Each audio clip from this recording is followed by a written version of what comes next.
Napakadakila mo, O Diyos. Marapat lang po kayong katakutan. Ang pag-ibig niyo sa amin ay kahangahangang tunay. Na buto namin sa katawan nung ito yung uhugisin sa loob ng bahay bata, kami yun na pong napapansin. Lumalaki kami roon sa dinalilihim. Hindi pa man sumisilang, batid muna kung ilang taon ang haba ng aming buhay. Sapagkat nakalagay ito sa iyong aklat na talaan, matagal nang balangkas mong ikaw lamang ang may alam. Dakila ka, O Diyos, purihin ang iyong pangalan. Lord, ngayong pong araw na to, salamat muli sa araw na binigay mo na kami sama-samang nananambahan sa iyo. Salamat sa bawat lalaki't babae, bata, matanda na iyong dinala para sumamba sa iyo. Lord, sa aming pong lubos na paglapit, humihingi kami ng tawad sa anumang kasalanan yung nakikita sa aming mga buhay. Linisin niyo po kami ng inyong buhay at banal na dugo. And today, Lord, idamit niyo po sa amin ang damit na niyo pong katwiran.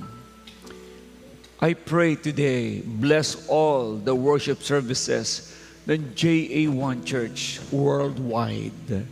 I pray, protect all your people, your worshiper, at tanggapin niyo, Diyos, ang pananambahan ng iyong mga anak. Salamat po, O Diyos, at hindi mo kami hayaan na matatapos ang aming pong gawain na kami uuwi na hindi namin dala ang matinding pananampalataya at tagumpay. We give you honor and thanks in Jesus' name. Everybody shout and say Amen. Praise the Lord. You may be seated, please.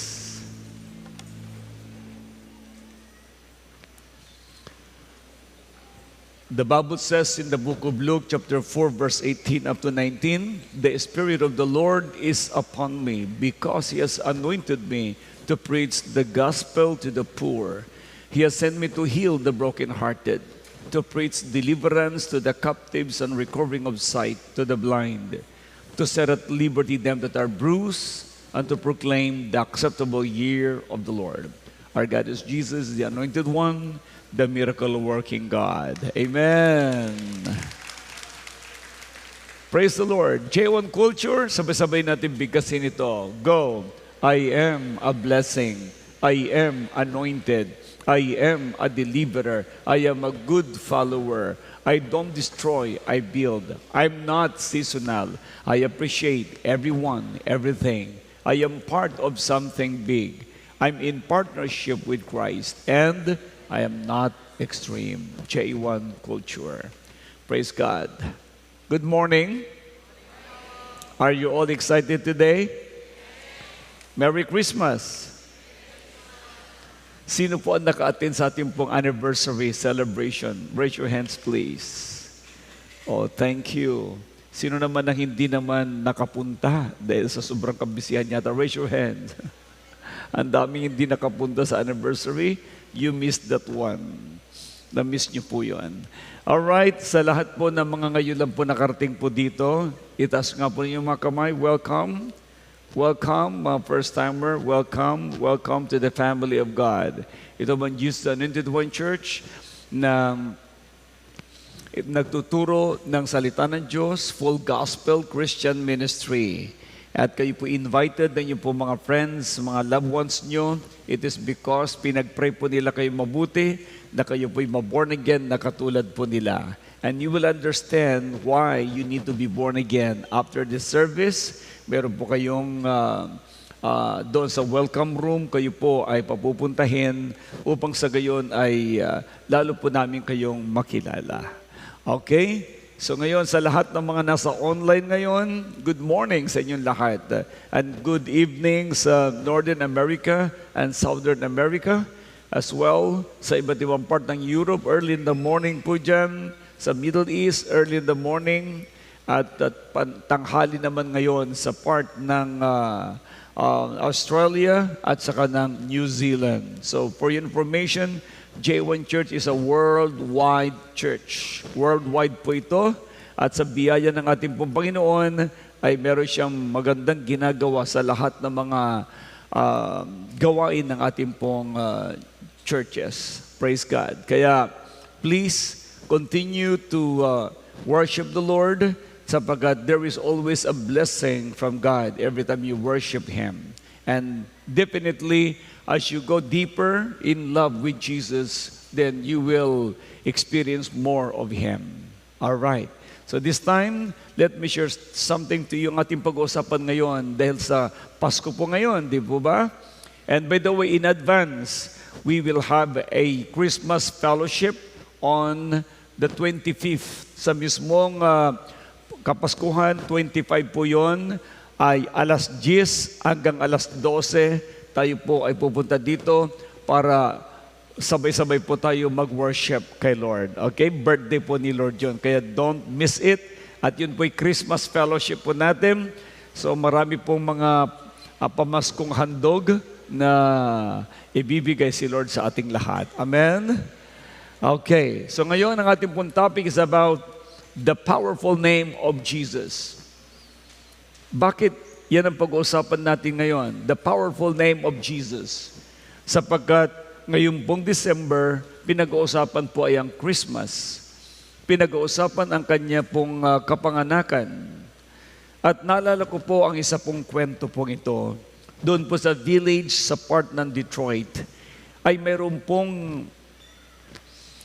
isa pong bata, around 9 to 10 years old, ay ang pangalan po niya ay Jacob. Ang bata pong ito ay nanonood lang siya doon sa bintana ng mga pumapatak na mga snow, na mga snowflakes. Then, siya po ay nalulungkot sapagkat ulila na siya sa ama at ang kanya pong mother ay nagtatrabaho pero bahagya na makasapat ang kanya pong kinikita para sa pagkain ng kanyang buong family. Then, doon sa Kapaskuhan na yun, samantala nanonood siya ng pumapatak na snow, ay bigla pong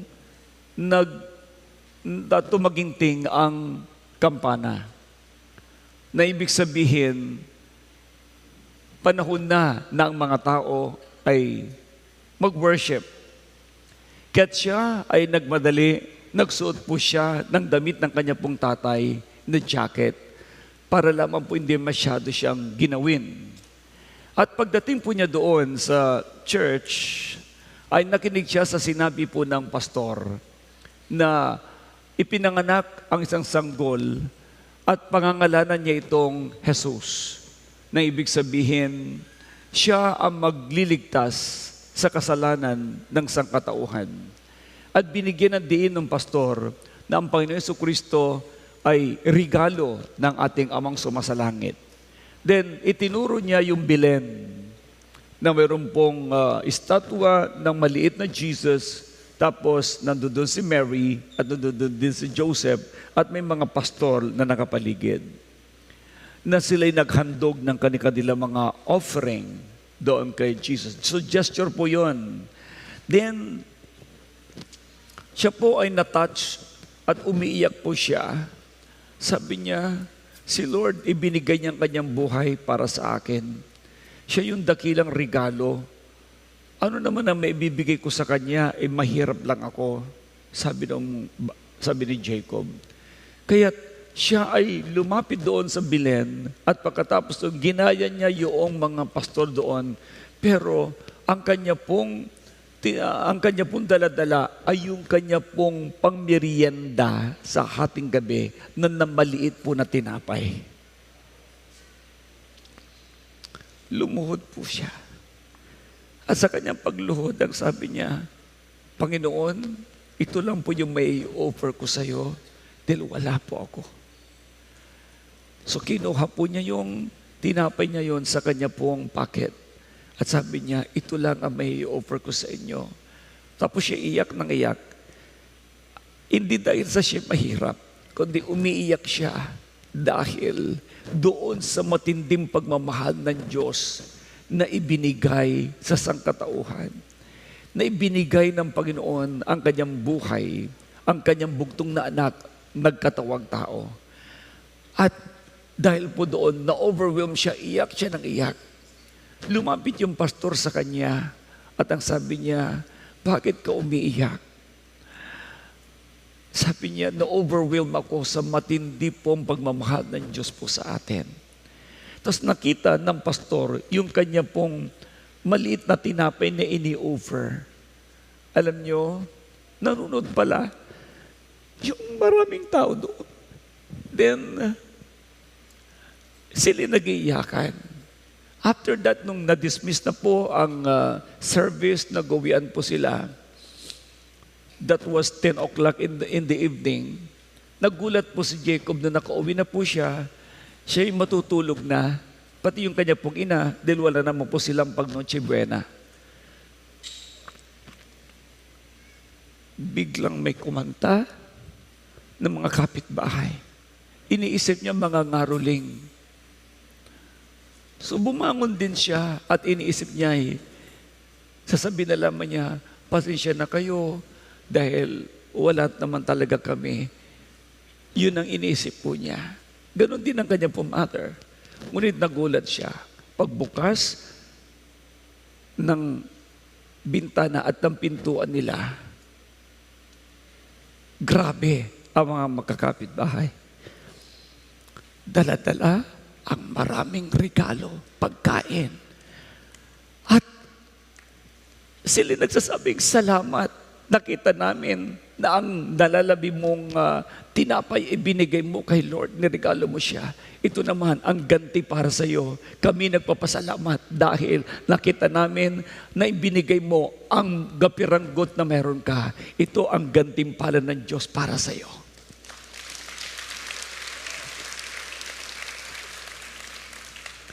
Na-overwhelm si Jacob. Sabi niya, salamat.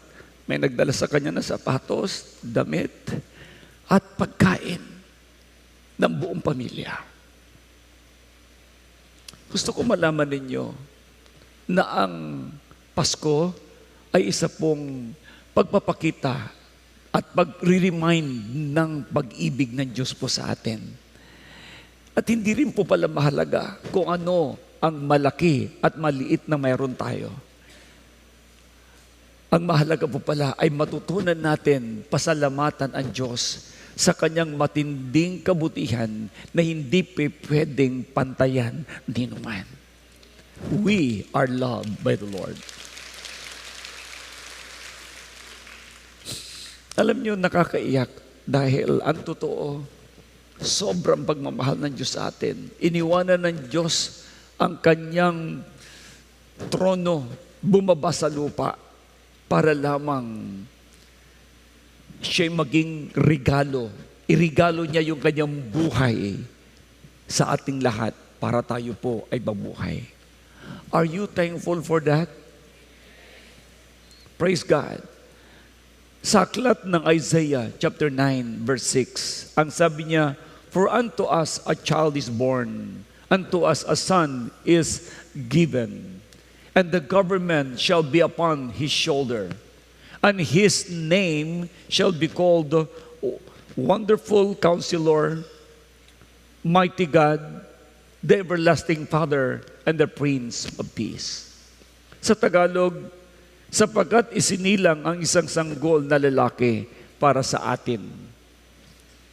Ibibigay sa kanya ang pamamahala at siya ay tatawaging kamangha-mangha, tagapayo, makapangyarihan Diyos, walang hanggang Ama at prinsipe ng kapayapaan. Ito yung regalo ng ating Amang sumasalangit na hindi po ito napapansin ng napakaraming tao sa buong mundo.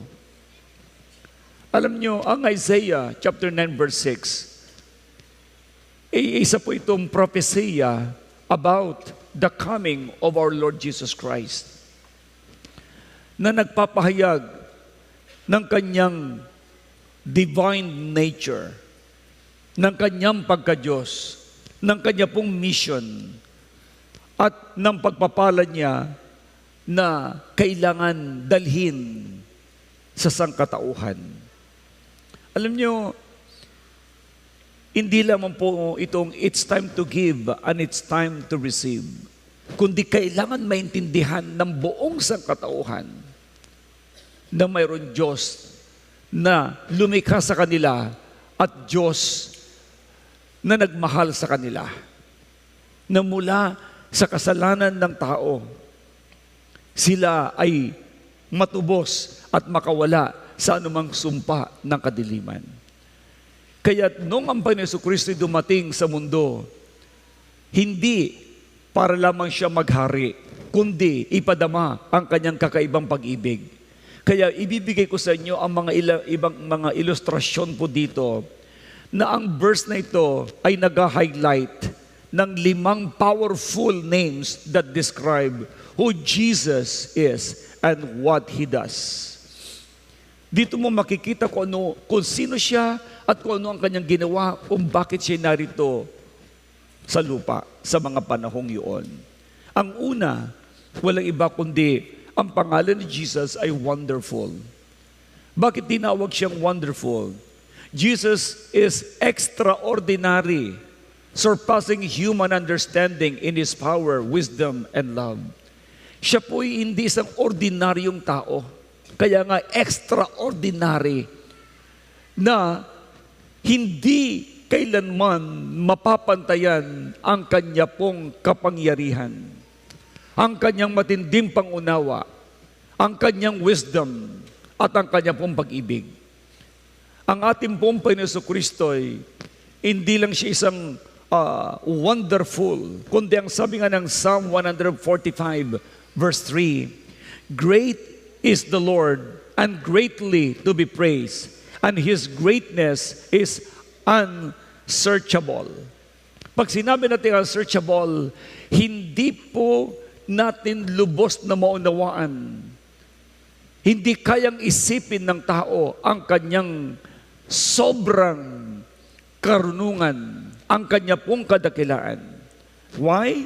Ang pangalan ng Panginoon Jesucristo, kaya tinawag siyang Wonderful.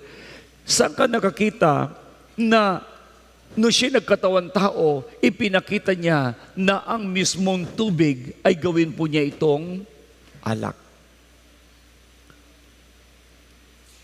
By the way, sabi ng iba, bakit? Di ba bawal ang maglasing?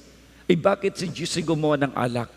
Lahat po ng alak na inyo po na matitikman ngayon ay galing po yan, una, sa ubas. Pangalawa, sa dayami, sa damo.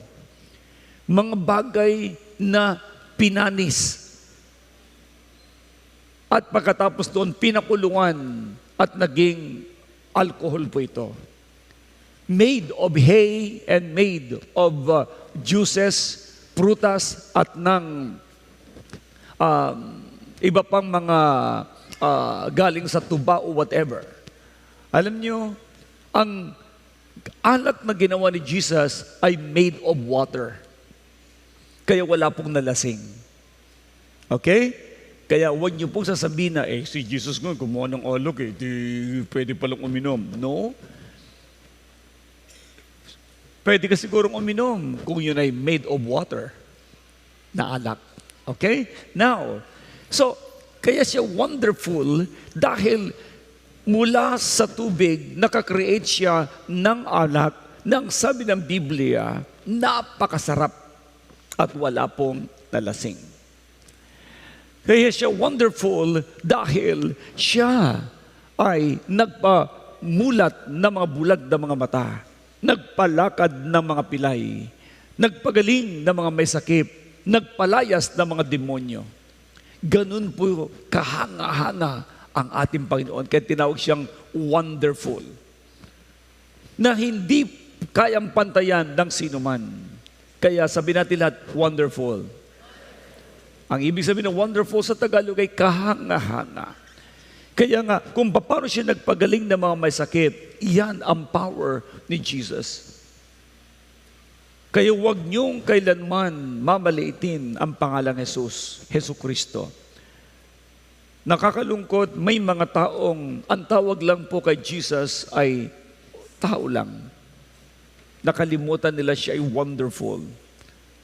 Si Jesus sa atin ay Diyos. Amen? Sa ibang religion, hindi Diyos si Jesus.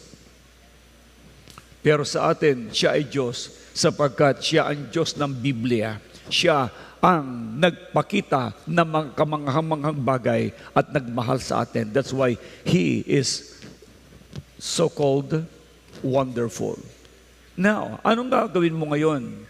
There's such a wonderful. Learn to trust God. Say it again, trust God. Kailangan mo siyang lubos na pagtiwalaan. Pagtiwalaan mo ang pangalan ni Jesus sapagkat anuman ang mga hamon mo sa buhay, any challenges in life, His power and plans are beyond comprehension. Kaya niyang magmilagro sa buhay mo, magtiwala ka lang sa Kanya at ang Diyos mismo ang nangako.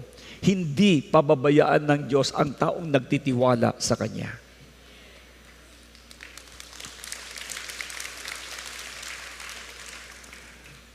So, mga kapatid, ito po yung kamanghamanghang Diyos na ating sinasamba. Dito po sa ating pong church, napakarami na pong pinagaling dito ng Panginoon. Mga cancer, okay, mga wala ng pag-asa. Pag pinag-pray po natin sila sa pangalan ng Panginoong Jesucristo, ang milagro ay nagmamanifest sa kanila po mga buhay. That's why Jesus Christ is the anointed one, a miracle-working God. He is a wonderful God.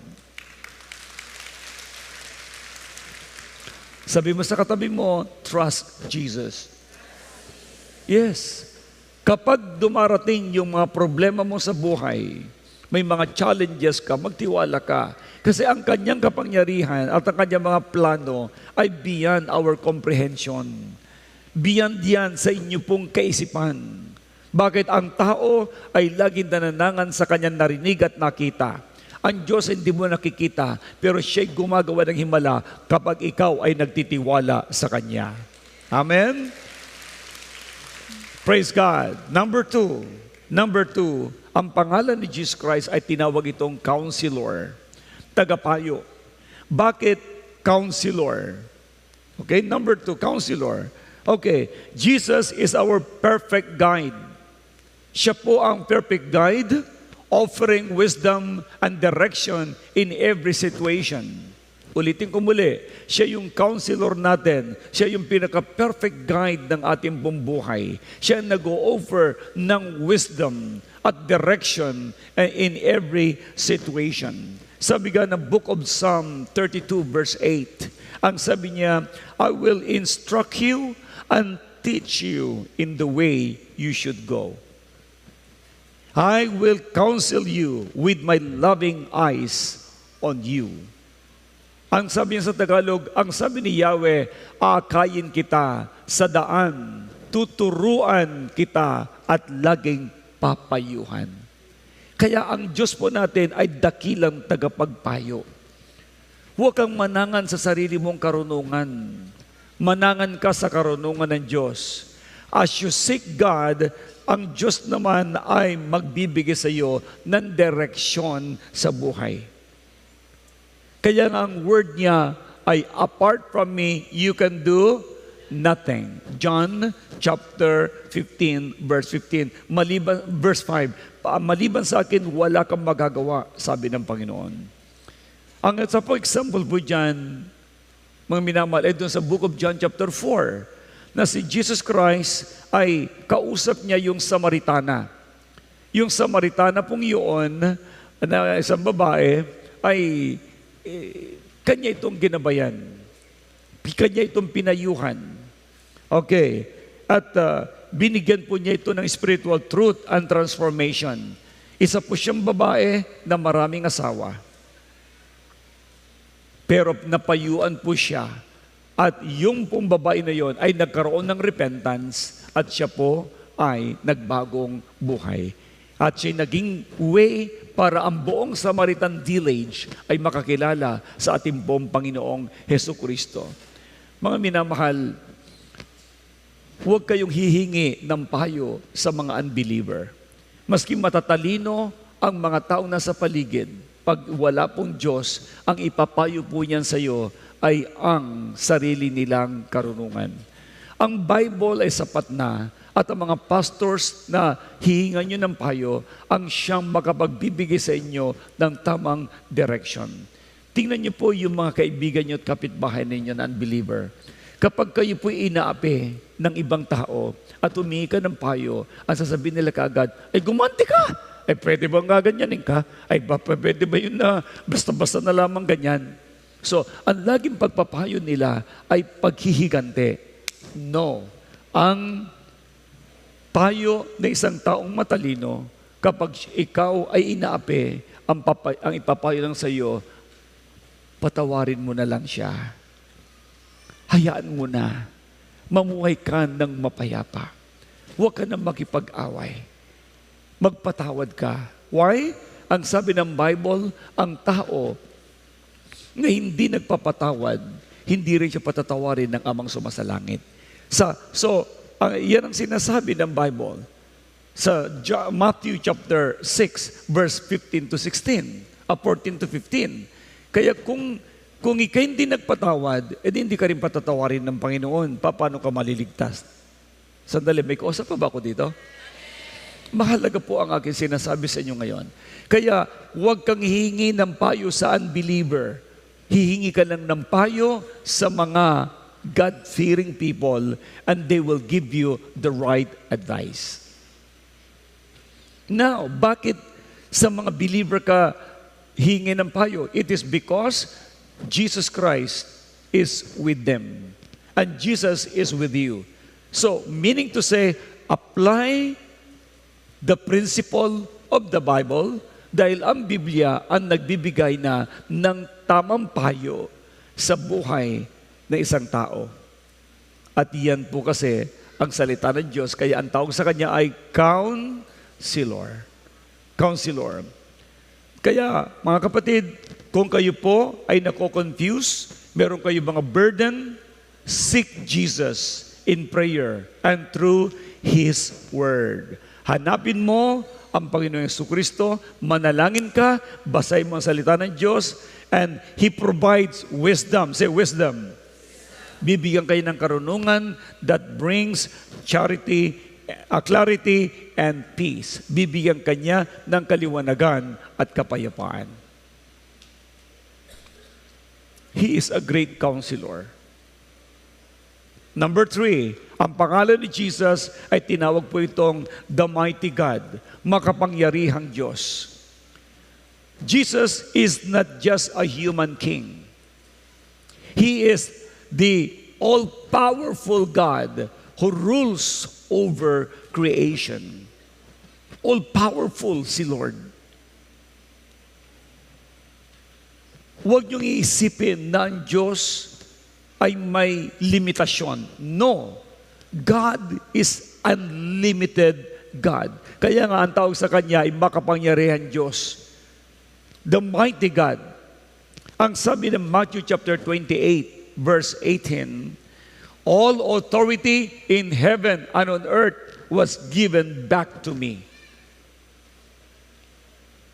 Kaya nung si Christ ay namatay sa krus ng Calvary, inilibing at muling nabuhay, ang sabi niya, lahat ng kapangyarihan ay nasa akin. Kaya lumapit si Jesus sa kanila at sinabi sa kanila, ibinigay na sa akin ang lahat ng kapangyarihan sa langit at sa lupa. So, saan ka pa pupunta? May kausap ako? Kung hindi ka sa Diyos lalapit, hindi ka lalapit kay Jesus, ano pang kapangyarihan ang lalapitan mo? Ang iba, nananangan sa kanilang mga Diyos-Diyosan. Nananangan sa kanilang mga anting-anting. Nananangan sila sa lakas ng iba. Alam niyo ba, kapag sumandal ka sa lakas ng iba, o kaya'y umasa ka sa kanila pong mga kakayahan, mabibigo ka. Bakit mabibigo ka? Dahil ang sabi ng Bible, ang buhay ng tao ay may hangganan. Paano pag namatay siya kahapon, o bukas, o kaya sa makalawa? Paano yung pag-asa na mismong pinangako sa iyo? Kaya ang sabi ng Jeremiah chapter 17, verse 5, "Cursed is the man who trusts in man, who maketh flesh his arms." Ang sabi niya doon, sumpain ang tao na nagtitiwala sa kanyang kapwa-tao at ginagawang sandalan ang bisig nito. At hindi sa Diyos umaasa. Mga minamahal, ang gusto ng Diyos magtiwala sa Kanya. Kaya sinasabi ko sa inyo, ang pangalan ni Jesus ay makapangyarihang Diyos.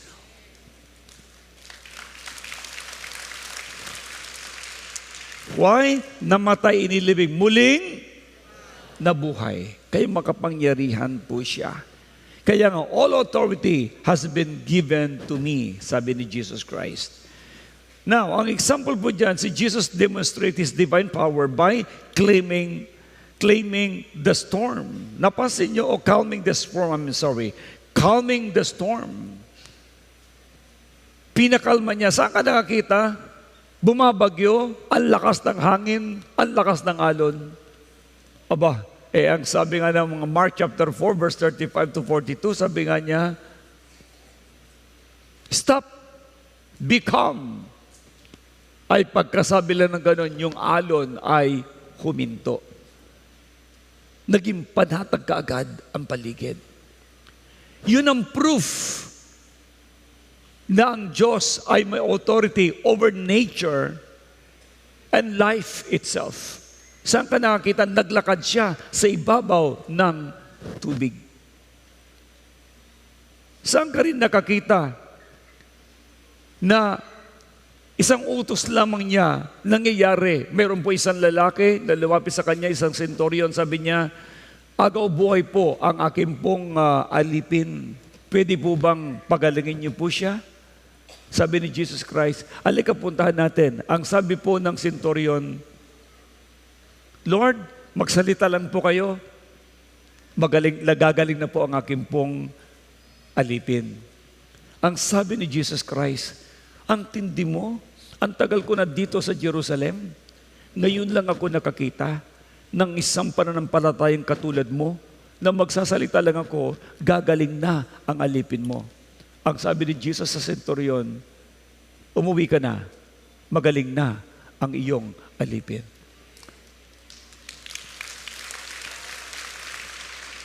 Nagsalita lang po siya. Pag uwi po ng senturyon, sinalubong na siya ng kanyang ibang mga alipin at sinabi, "Sir, ang inyo pong agaw buhay na alipin ay gumaling na po." Tinanong niya, "Anong oras?" "Mga 9:00 po ng umaga." At sa kanya naalala, yun yung oras na nagsalita si Jesus Christ na umuwi ka na, magaling na ang iyong alipin. Gusto kong malaman po niyo ito, magsalita lang po kayo at sasabihin niyo, "I declare healing in Jesus' name over you." Pwede hong mangyari. Bakit? Sabi ng Proverbs chapter 18 verse 21, "Life and death is in the power of your tongue." Ang buhay at kamatayan ay nasa kapangyarihan ng inyong bibig. At pag ginamit mo ang pangalan ni Jesus, ang pangalan ni Jesus, niluluhuran ng lahat ng klase ng pangalan at lahat ng dilay magsasabing, siya lang talaga ang Panginoon.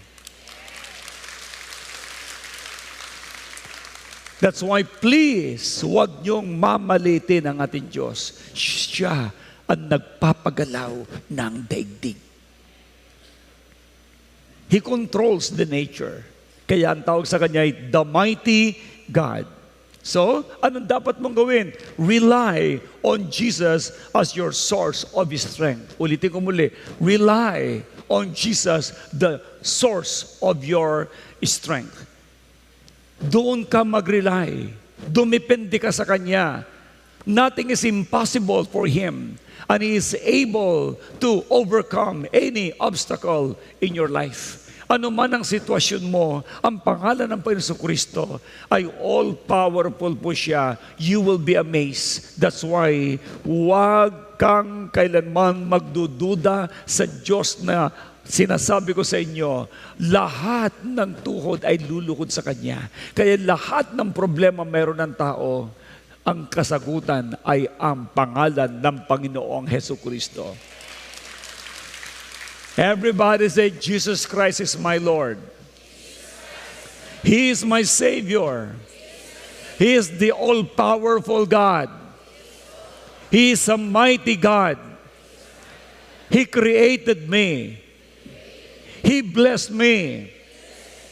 He anointed me. He is the all-powerful God.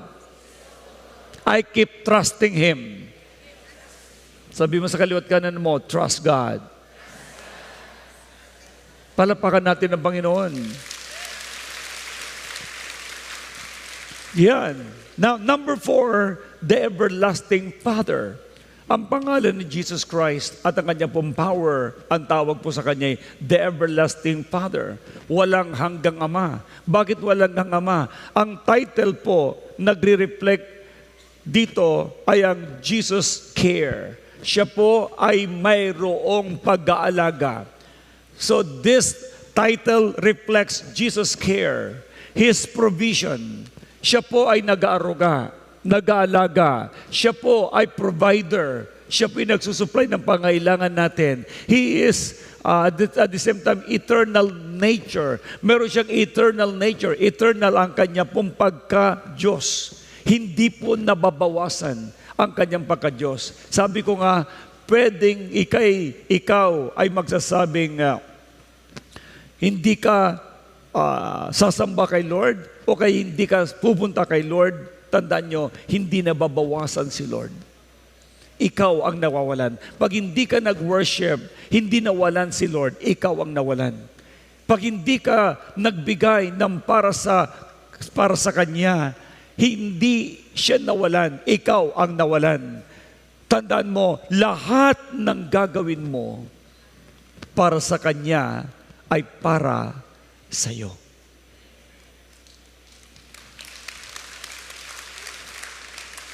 Why? He is the one who cares. Napansin niyo yung isang babaeng balo? Yung babaeng balo, sobra ang kanya pong kalungkutan dahil namatay ang kanya pong anak.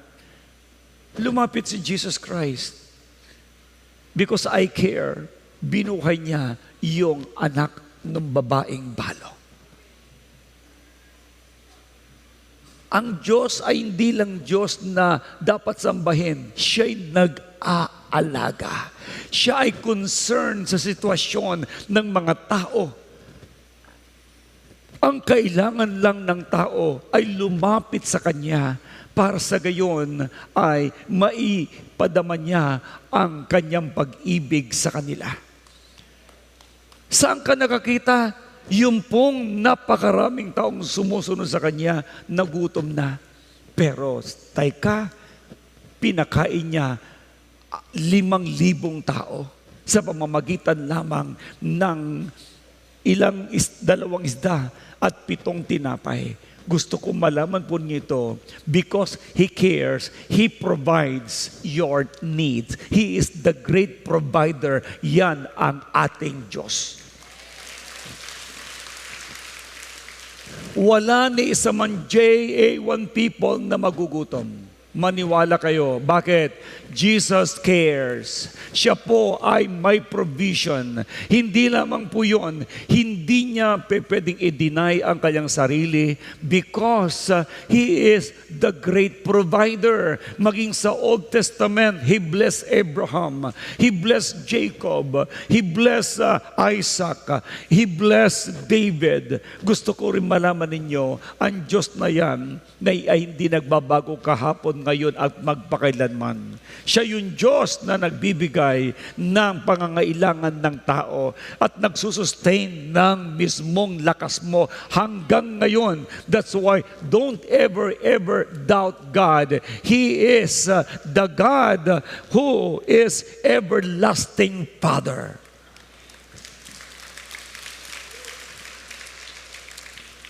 Hebrews chapter 13 verse 8 says, hindi siya nagbabago kahapon, ngayon at magpakailanman. Yes, that's why He meet the needs of the people. He meet the needs of the people. Matthew chapter 14, verse 13 to 21. Sinuplan niyang pangailangan ng mga tao. Pinakain pa niya yung 4,000 tao. Ikaw pa, magtiwala ka lamang, wala ni isa man sa atin dito ay magugutom. Pagpapalain niya ang lahat ng mga mahawakan ng iyong mga kamay. Ibibless niya ang iyong mga plano sa buhay. That is our God. Hindi kayo magugutom. Amen. Sabi mo sa kaliwat kanan mo, hindi tayo magugutom. Alam niyo ba kung bakit? Yung kasipagan mo, i-inspired yon ng ating Panginoong Jesus. Ibibless niya yon. Pero pag tamad ka, hindi ka niya pagpapalain. Bakit? Ang taong tamad, hindi nananalig sa Diyos. Pero ang taong masipag, nananalig sa Diyos na ibibless ng Lord ang lahat ng kanyang gagawin. Say hallelujah! That is our God. That's why, ang application po niyan, magtiwala ka sa Diyos. Sa kaliwat kanan muli, sabi mo, magtiwala kay Lord. Yes, magtiwala ka at ikaw ay sumandal kay Jesus sa kanya pong unchanging love. Even when earthly relationship fail, His care and provisions are eternal. Hindi magbabago ang ating Diyos na buhay. Ang tawag sa kanya muli ay Everlasting Father. Amen? And panglima na pagka-Diyos ng Panginoon Jesucristo at ang kanya pong at panglimang kapangyarihan niya, the Prince of Peace. Ito na, prinsipe ng kapayapaan. Ako ba'y narinig pa ninyo? Prinsipe siya ng kapayapaan. Yes, Jesus brings peace between God and humanity. Yan, dati ang Diyos at ang tao ay magkaaway. Kaaway ng Diyos ang tao dahil siya'y suwail. Pero bumaba si Jesus Christ dito sa lupa, naging tagapamagitan, mediator. Yan ang sinasabi ng 2 Timothy chapter 2 verse 5. Siya po yung tagapamagitan. 1 Timothy chapter 2 verse 5, 2 Timothy. So, siya po yung tagapamagitan ng Diyos at ng tao. Kaya ang sabi ng Bible sa John chapter 14 verse 27, peace I leave you with joy. Peace I leave you with joy. My peace I give to you. Not as the world gives, do I give to you. So ang Diyos lang ang makapagbibigay ng mapayapang puso at kaisipan. Napansin ninyo ang sarap ng tulog ninyo palagi? Napansin ninyo anuman ang sitwasyon sa paligid, punong-puno tayo ng kapayapaan. Dahil alam natin, everything are under His control. He is the Jehovah Shalom. Siya po yung peacemaker po natin. Siya ang magbibigay sa atin ng iba yung tagumpay. Kaya, ang sabi niya, kapayapaan ang iniiwan ko sa inyo. Hindi po kaguluhan ha, kapayapaan ang iniiwan ko sa inyo. Ang aking kapayapaan ang ibinibigay ko sa inyo. Hindi ito katulad ng kapayapaang binibigay ng mundo. Huwag na kayong mabalisa. Sabi mo, partner, huwag ka nang mabalisa. Huwag na kayong matakot. Hallelujah. Bakit ka nga naman talaga matatakot? Wala naman dapat ikatakot. Tanggalin ang nerbiyos. Ang takot at pangamba ay kawalan ng pananampalataya sa ating Diyos na buhay. Now, napansin ninyo, ang sabi ng John chapter 20, verse 19, at nung matapos siya pong mag-resurrect, ginrit niya ang kanya pong mga disciples with peace. Ang sabi niyang, peace be with you. John 20 verse 19. So, bakit sinabi ang peace be with you? Sa time na yon, alam ng mga disciples na namatay na si Jesus at sila ay wala ng tagapagtanggol. Pero nag-resurrect si Jesus Christ. At nung nagpakita sa kaniyang mga disciples, sinabing, peace be with you. Huwag na kayong magulumihanan. Ito na ako. Mga minamahal, ang Diyos natin ay totoo, namatay, inilibing at muling nabuhay. So, yan ang lagi niyong isipin. Ano man ang mangyari sa mundo, nakatitiyak tayong lahat na sa langit ang ating tungo.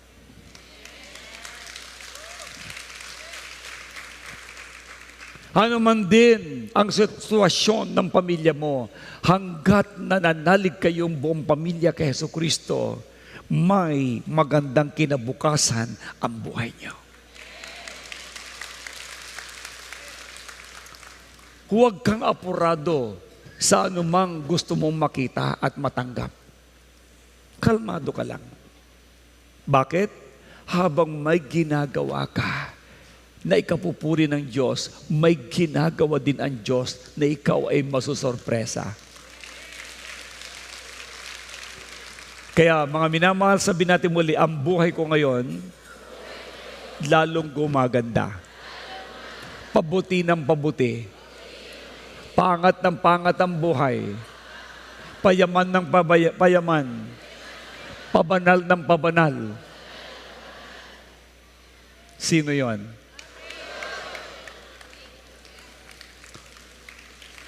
Praise God. We have Jesus. So, anong dapat mong gawin? Dahil siya ang Prince of Peace.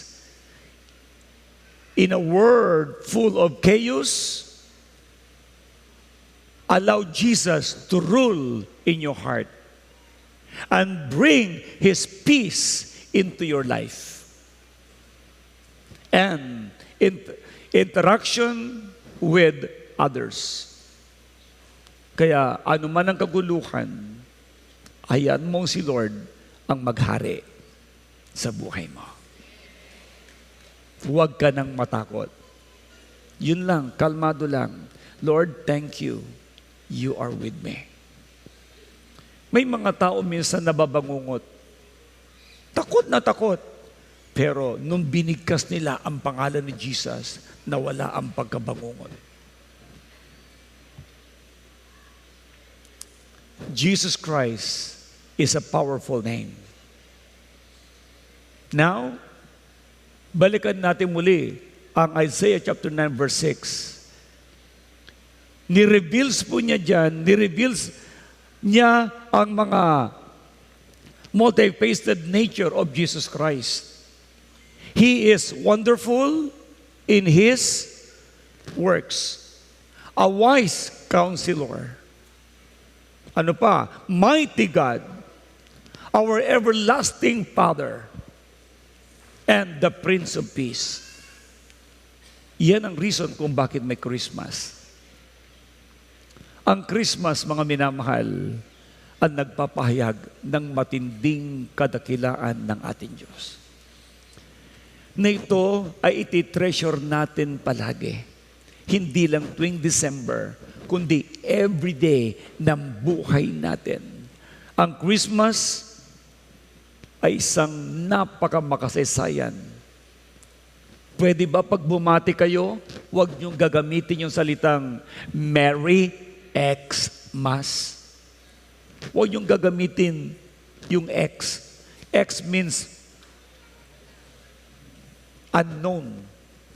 Gamitin mo Christmas kasi Christ is the Master, the Almighty, and the Savior. Yan po ang Christmas. Anong ginawa ni Satanas? Tinatanggal si Christ. Huwag kang papayag na may babati sa'yo ng Merry Xmas, sabi mo sa kanya, excuse me, Merry Christmas. Ituwid niyo po sila. Tamad lang kayong mag-text, pero hindi niyo napapansin, ang mismong text ninyo ay ginagamit ng kaaway para tanggalin ang pangalan ni Christ. Ikaw kaya ang batihin ng Happy ex-birthday. Ikaw nga ang batiin, sasabihin mo ba sa inyo, Pastora X, happy birthday. Di sasabihin mo, sino ba si binabati mo? Kayo, hindi ako X. Maliwanag po ba? Yes. Kaya this Christmas, let us reflect on who Jesus is and allow His attributes to transform our lives. Gamitin natin ang Kanyang mismong pagka-Diyos. That siya ang ating pong wonderful God, the wise counselor, the mighty God, the almighty God, the everlasting Father, and the Prince of Peace. As I close, in our reflection ngayon, tingnan nyo ngayon yung mga sarili, ha? Sa ating reflection, ito yung mga tanong ngayon. How can I experience Jesus as my wonderful Savior today? Since Bishop Art, si Lord ang mighty God, siya yung wonderful God, paano ko siya mararanasan? How can I experience Jesus as my wonderful Savior today? Ang pangalawang tanong ay, am I seeking His counsel in my decisions? Lagi ba akong humihingi ng payo sa aking Diyos sa bawat mga desisyon kong gagawin? O kaya basta-basta na lang ako? Ang pangatlo, do I trust His power as a mighty God in my challenges? Ako ba ay nagtitiwala sa kapangyarihan na makapangyarihan Diyos sa aking mga pagsubok, sa mga hamon ko sa buhay? Ang pangapat, how can I rest in His everlasting care and love? Paano ako magkakaroon ng kapahingahan sa Kanyang walang hanggang pag-aalaga at pag-ibig? At ang pang-apat, am I allowing the peace to me in my heart and relationship? I-check nyo yung mga sarili. Kayo ba ay lubos na nagtitiwala sa Kanya? I-check nyo nga yung mga sarili. Paano mo mararanasan si Jesus bilang iyong wonderful Savior sa araw na ito? Is Jesus your wonderful Savior? At wala nang sumagot. Is Jesus your wonderful Savior? Lagi niyo bang hinahanap ang payo ng Diyos mula sa kanyang salita bago ka magdesisyon? O kaya bara-bara ang iyong pagdedesisyon?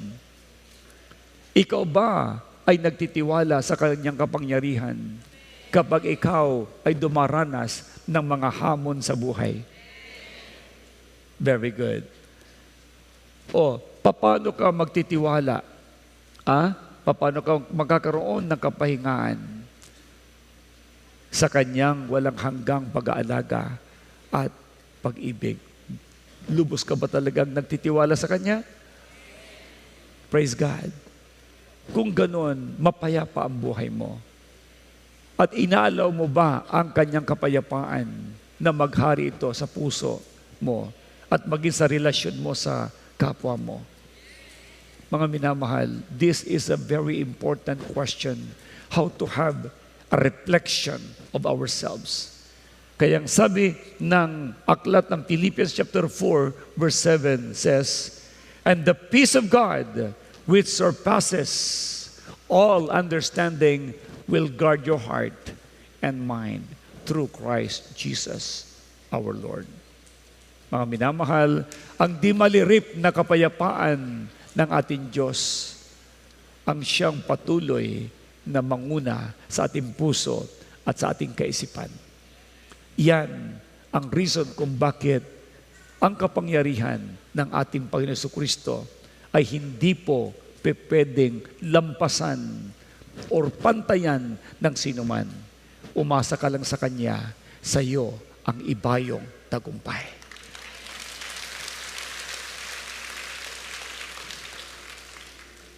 Tumayo tayong lahat.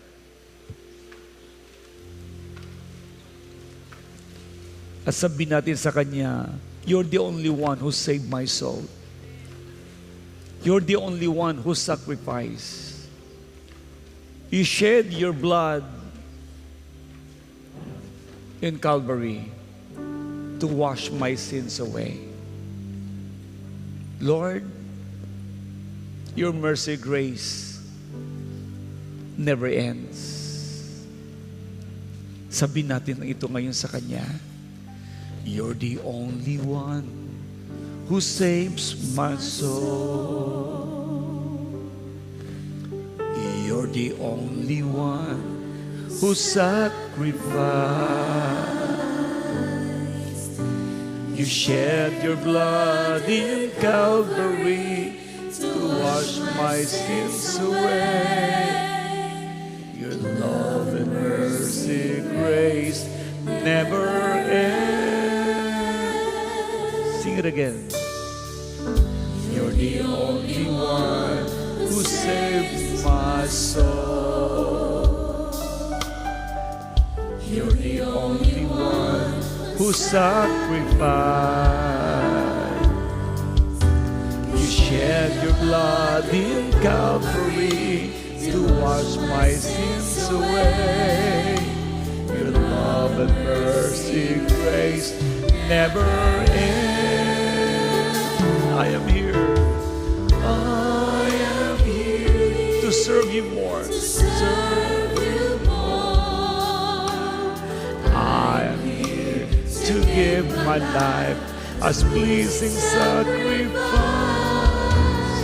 I am here to do your will. Use me, Lord, as long as I live. You fill me up, Lord. You fill me up with your embrace. Your power showed amazing grace. You saturate my soul with love. My cup overflows. Truly, Lord, there's no one else like you. I am here to serve you more. I am here to give my life as pleasing sacrifice. I am here to do your will. Use me, Lord, as long as I live. Lift up your hands. I am here to serve you more. I am here to give my life as pleasing sacrifice. I am here to do your will.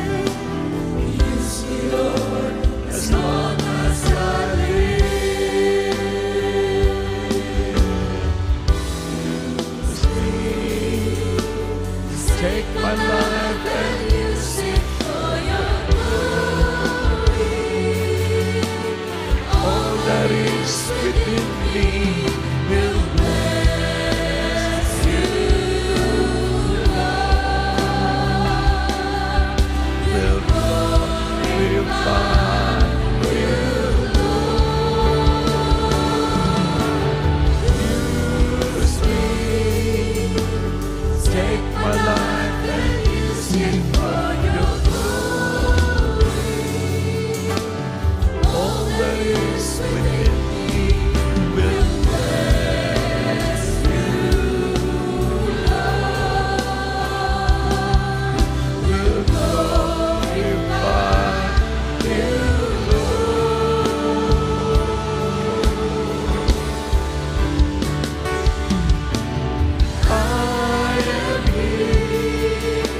to serve you more.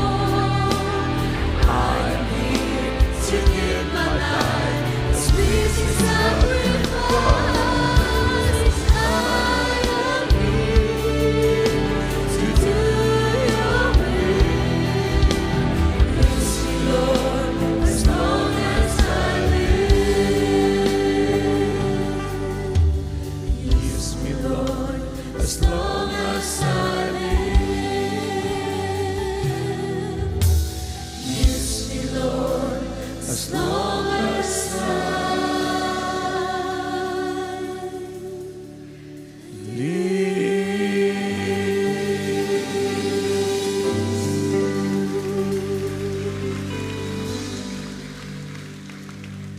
Yumuko kayong lahat at pumikit. Now, hayaan mo magkaroon ka ngayon ng reflection sa buhay mo. Lubos ka bang nagtitiwala sa Kanya? Tinatangkilik mo ba siya na siya ay makapangyarihan Diyos sa buhay mo? Na siya ay wonderful sa buhay mo? Na siya ang tagapagpayo mo dahil binabasa mo ang Kanyang salita? Na siya ay makapangyarihan Diyos? Na siya mismo ay prinsipe ng kapayapaan? Lubos ka bang nagtiwala sa Kanya?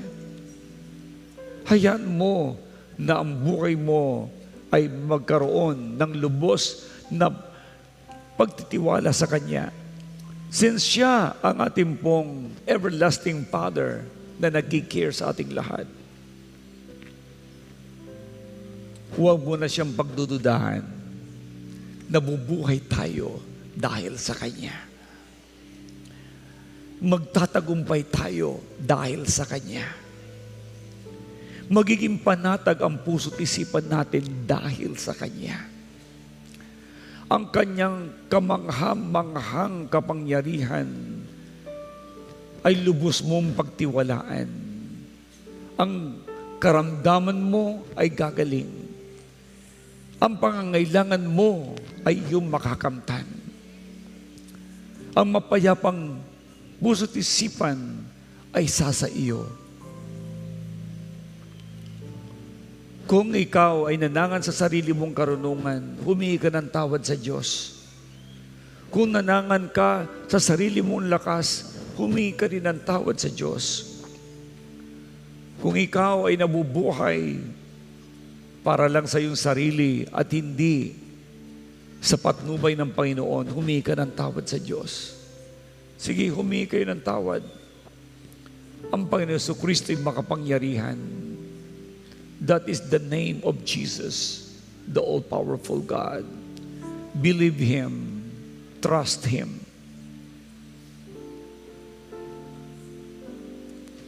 At paglingkuran mo siya, habang ikay nabubuhay, dahil siya lang naman ang magdadala sa iyo sa buhay na walang hanggan.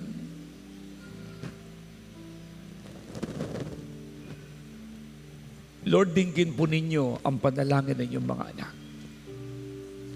Sila lahat na nagtitiwala sa iyo. Ibigay niyo po ang dalangin ng kanilang mga puso. And let their lives be completely changed in accordance with your will. Taas mo muli ang kamay mo sa Kanya at sabihin mo, I am here to serve you more. I am here to give my life as pleasing sacrifice. I am here to do your will. Use me, Lord, as long as I live. Sabihin natin, Panginoong Hesus, ang buhay ko'y sa iyo lang. Lubos akong nagtitiwala sa inyo. Salamat sa privilege na ako'y tubusin mo. Bigyan ng buhay na walang hanggan. Tawaging anak mo. Salamat sa pag-ibig mo. Salamat sa kapayapaan. Lord Jesus, nagtitiwala ako sa iyo. Patawarin niyo po ako sa lahat kong pagkukulang, sa anumang pag-alinlangan. Patawarin niyo po ako. Linisin niyo ang buhay ko ng iyong banal na dugo. Sa oras na ito, Panginoon, ikaw lang ang maghari sa buhay ko. You are my Lord, my Master, my Savior, my God, my Provider. Thank you, Lord, for you are the everlasting Father. You are my Provider. Thank you, Jesus, for your amazing love. In the name of Jesus. Manatili kayo na kayo kung nakapihit ako ng manalangin. I-bless niyo mightily ang iyong mga anak. Ibigay ang dalangin na kanilang mga puso. Ngayon pong Kapaskuhan, Panginoon, hayaan niyo, Father Heart God, na lalo nilang ibibigay ang the best na pagsamba dahil nalaman nila kung paano ikaw ang unang nagbigay ng buhay sa amin. Salamat po, Lord. Tinubos mo po kami. Ikaw ang tunay na regalo ng aming buhay. Salamat, O Diyos. Ibigay niyo rin po dalangin ng puso ng iyong mga anak na nagtitiwala sa inyo. Maging sa lahat na nasa online, bless them all, my Lord, as they put their trust in you. Lord God, I rebuke all kinds of sickness and diseases. Lahat ng uri ng sakit karamdaman, pinapalayas ko sa buhay nila ang lahat. I speak, Lord, divine healing upon their lives. I speak divine favor, my Lord. Hallelujah. Lord Jesus, into your hands, I entrust their lives. To God be the glory. In Jesus' name. Everybody shout and say amen and amen. Yan ang pagka-Diyos ng ating Panginoong Hesukristo. Don't ever doubt God.